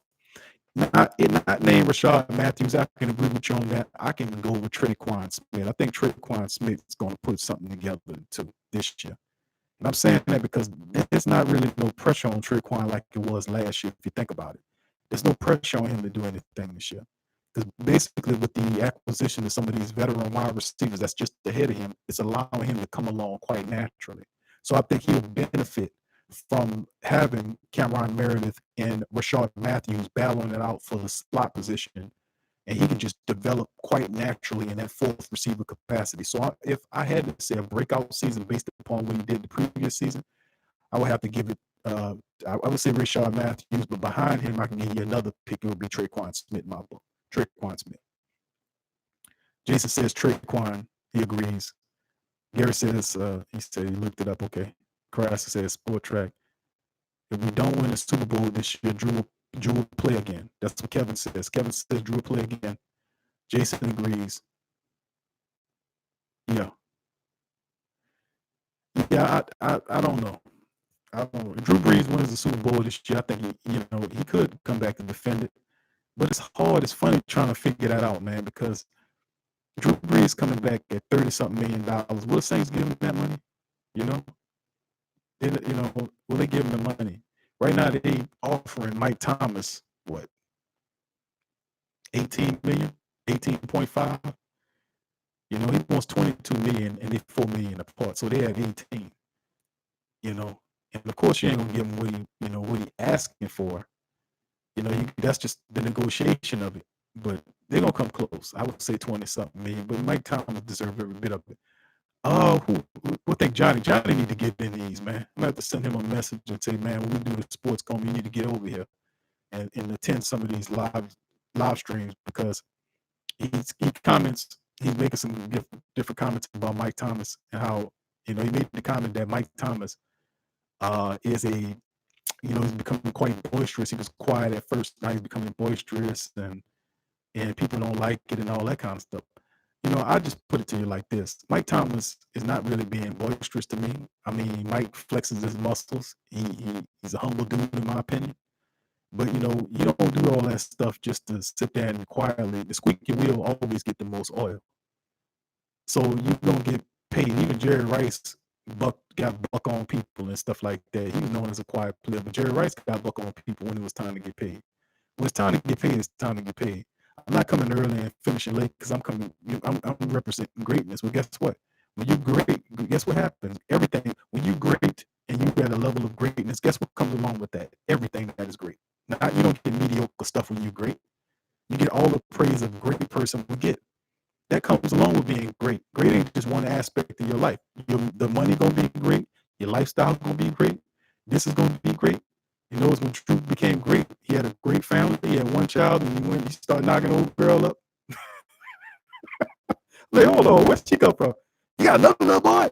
You got another little boy. You got another little girl. See, when you great, you live a great. You don't have to be a rich man. Don't get me wrong, but I'm saying when you greatness, it has a way of reverberating throughout your entire life. It just don't stay in one central area of your life, and you're just great here, and then you suck everywhere else. Don't work like that. When you're truly great and you embrace all of the mind states of greatness, it permeates throughout every region of your life, man. It does. And when you look at how Drew, and I'm just using Drew and Mike as an example, how great men and great people, period, they get compensated well because their level of talent is recognized as such that it might not be the Saints, it might give them the money, but somebody else will, which will force the Saints to give them the money because they don't want to lose them to their rivals or somebody else. You see what I'm saying? So greatness, that's the great thing about greatness. When you're great, it's the mindset. It's not just something lucky that happened to you. You're great. It encapsulates every aspect of your life, and you become great on many levels.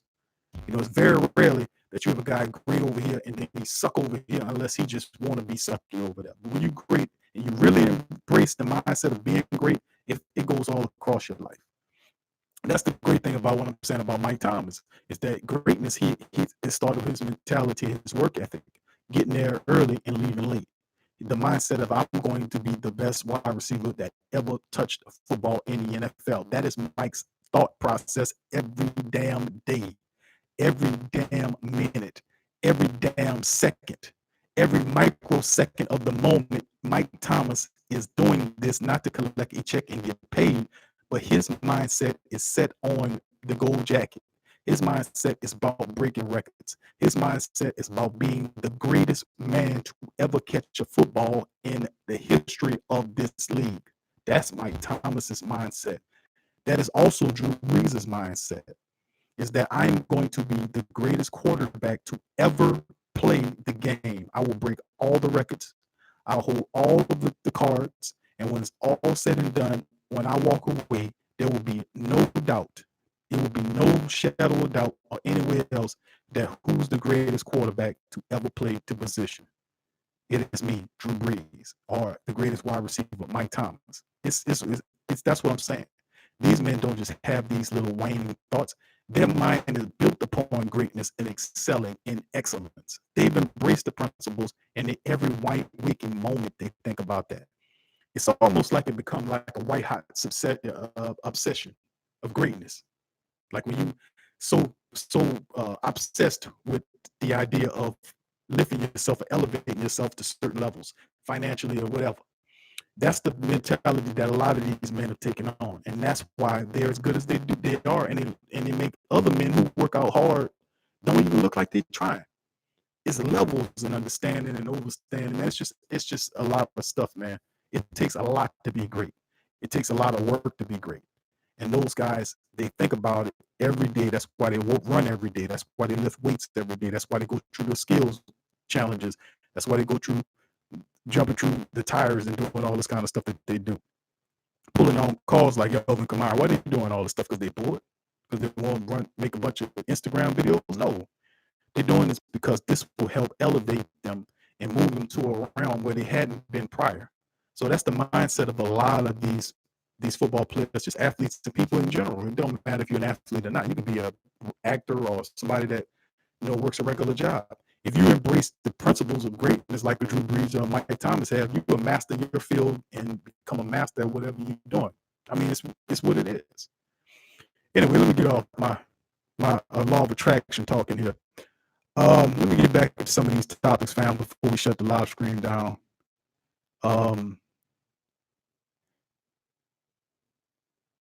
It ain't funny how Dez is just an afterthought now. Poor Dez. Thank you, Chris. Thank you for your gift, brother. Appreciate you. Here you go. Keep just something to keep the lights on. Yeah, brother. Starbucks got it already, brother. I appreciate you, man. Thank you, sir. Thank you, Crass, for that, man. As always, man, I always thank you, man. Thank you for your gift, and we're going to put it to good use here, man. I promise you that much. Thank you, sir. Bless you for that one. But yes, Jason says, it ain't funny how Dez is just an afterthought now. Poor Dez, LOL, Jason. Yeah, he is an afterthought. But the crazy part about it is something can happen in the camp that can bring Dez back. Injuries happen. That's the fantastic thing about football in the NFL. We can get into camp, and then guess what? Cameron Meredith's not ready. So the Saints feel like they need to bring somebody in. Dez Bryant comes back. A lot of stuff could happen, and we're not even there yet. We still have like a little less than a month left before big camp comes. Usually when the big camp starts, the Saints always bring in maybe a veteran or two to try to kind of, see what they're looking at, or they release an undrafted guy, bring another veteran that can help them. So, I mean, ultimately, I'm looking for something like that to happen. I'm not saying they're going to bring Dez in there, but Cameron Meredith is not healthy, and they say he's supposed to be ready to go when the time comes. So, I'm still waiting for just to see what Cameron Meredith, and that's the big question a lot of people's going to be looking at. Where's Cameron Meredith? Is he ready to go? That's the question. If not, you could very well be seeing the Saints look at another veteran wide receiver. So, Dez is not totally out of the picture yet. But if you're dealing with an injury player, a guy like Cameron Meredith, I wouldn't, put Dez out just yet. Seriously. And if, let's see, I saw Dez on Instagram working out. The burst is not there. No, he's a possession man right now. But he'd be your fire slot man, though. Dez Bryant would be a fire slot man for you. He would be a fire. He don't have that speed that he had, but he still got that toughness. He would be a fire slot man for you if you need him to be, though. You don't like Mike flexing, shut him down, then good luck with that. Can't guard Mike. That's right. Mike flexing, they all talking about something wrong with that dude. Remember they were saying there's something wrong with that dude. No, there's something wrong with you, partner. He gonna talk his mess. He gonna push it. Like remember the game against Minnesota? The Minnesota Miracle. No, it wasn't the Minnesota Miracles. The next year, he had the game against Minnesota, and Xavier Rhodes was guarding. And Xavier Rhodes is a big physical cornerback. Did you see what Mike Thomas was doing to Xavier Rhodes? Xavier Rhodes was trying to put his hands on him. Mike was throwing him out the west. Like, look at this. It's like, man, I love Mike Thomas. I love how he played the position. Mike ain't gonna let you put his hands on him and all that. He ain't gonna let you do all that to him. He gonna throw your ass around. He gonna love Mike Thomas. Man, I love how he approached the game. Drew need another ring. If he doesn't get it, his name will mean nothing with one ring. I don't know if I agree with that, Kevin. I think his name will still mean one because he got a Super Bowl. He got most of the passing records, the touchdown records, and everything he do this year going into the regular season is going to add to it and push him over. He's going to own several more records next year. So when it's all said and done, he's going to own all of them passing records, all of the passing rankings. As far as the quarterback is concerned, he's going to be the pinnacle of them. And many of these records, Drew's going to set them, and a lot of people ain't going to be able to catch him. So I'm saying, as far as Drew Brees, the only other guy he watched, now if I could say that Drew would stay on and compete with is as long as Tom Brady's there, Drew Brees should play. That's my mentality. Because I know what Drew's doing. He's trying to set that record book. He's trying to get up in that record book. Well, guess what? The only other guy that can get him in that record book right now is Tom Brady. So if that's the case, you gotta have to keep playing as long as Tom Brady's playing, And Drew Brees is younger than Tom Brady. Tom Brady is what, 42? I think he's 42, and Drew Brees is 40. So Brady's 2 years older than Drew with what, 4 more Super Bowls? 6? I think that man got, I don't know, I don't lost count. He got a lot of them. I know that for certain. Second rank solidifies it at GOT, GOAT, greatest of all time. I think even if Drew didn't get that second rank, don't get me wrong, I want him to get a second Super Bowl because obviously, for obvious reasons. But if Drew don't get that Super Bowl ring, you still got to put him up there. They're gonna have people that disrespect Drew. Even though he got all the records, they're gonna always have guys that disrespect him. But at the end of the day, he's the first ballot Hall of Fame. If he retired today, he's the first ballot Hall of Famer. Thomas Smith again, Matthews, Kirkwood will make the team. One spot open. Mike Thomas, Traquan Smith, Ted again Jr., Rashard Matthews, Keith Kirkwood will make the team. One spot open. Who you got? Who for that one spot, Gary? Who'd you say? I don't know. LaJordan Humphrey, Jason says. I don't know if it's LaJordan Humphrey. I like LaJordan Humphrey. But when they signed Rashard Matthews, when they signed Rashard Matthews, that made it hard for LaJordan Humphrey to make the team. I mean, seriously.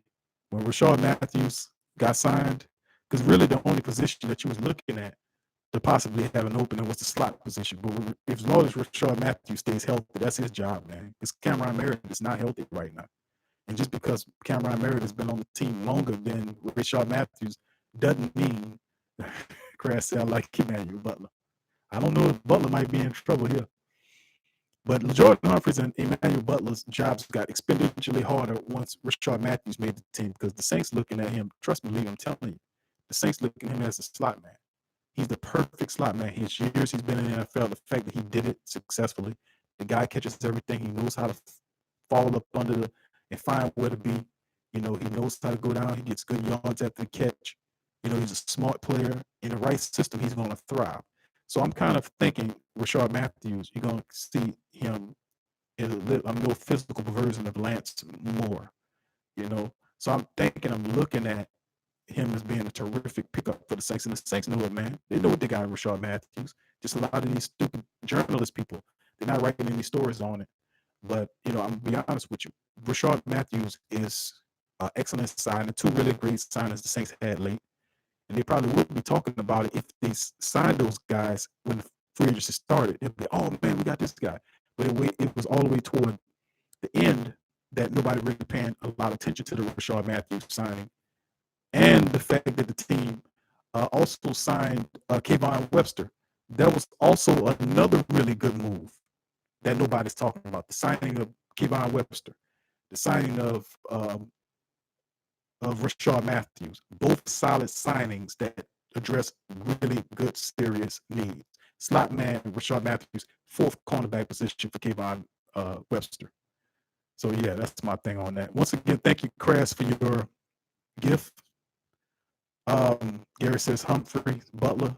It's got to be a special teams guy. I would probably go with one of the guys for kick return, punt return position. It probably would be, either Deontay Harris to me or a guy like Cyril Grayson. It's got to be a special team guy you keep that 5th wide receiver spot for. Got to be one of those dudes. Because those guys you named, none of those guys are special teams guys. It's got to be one of those speedy guys, like I said, Deontay Harris or Cyril Grayson. It's got to be a special teams wide receiver who's going to work on the kick return game.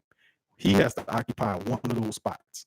So I would say it has to be one of those possible kick returners that get that 5th spot, and the rest of those guys end up on the practice squad, which wouldn't be a bad place for him to have LaJordan Humphries to sit behind for a little bit, Emmanuel Butler. It'll be actually a spot for them, so it wouldn't be so bad. Crash says Kayvon Webster will send Ken Crawley back, and eventually he will.